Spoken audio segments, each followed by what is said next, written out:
All right, so let's try and sketch a quadratic function. Here's our equation. So it's y is equal to 2x plus 1 squared minus 3. So the first thing we're asked for is determine the characteristics for the following function.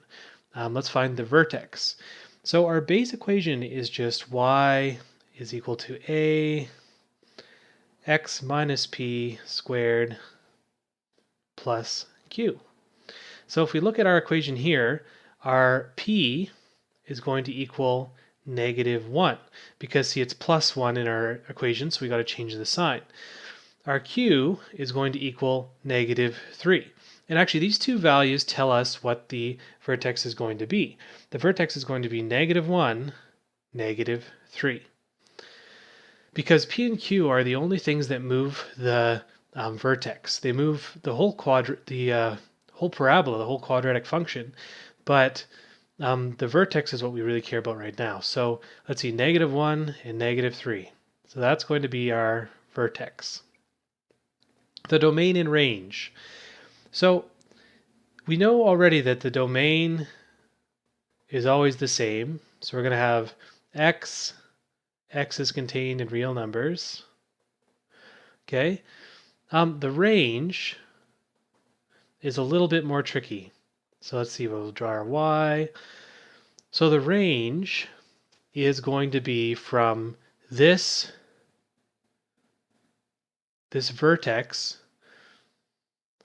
But the question is, I guess, is it going to open upward or downward?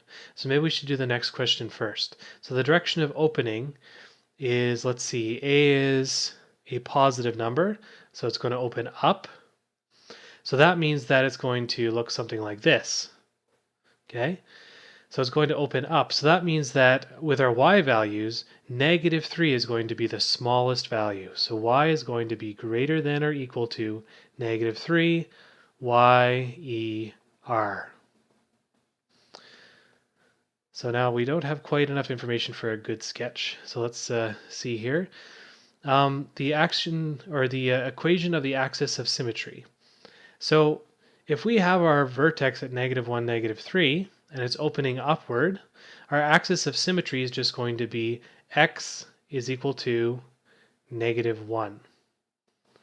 And actually that's always going to be true. Our axis of symmetry is just going to be equal to p, okay? Then we can sketch the graph. So basically we just look at and say, okay, well, our a is equal to 2. So we can just kind of say, okay, it's going to open upward. Let's do a little sketch of it there. It doesn't have to be perfect, it's just a sketch. So this is an approximation of what the quadratic function would actually look like. And you can use your graphing software to actually graph this and double check that we did it right.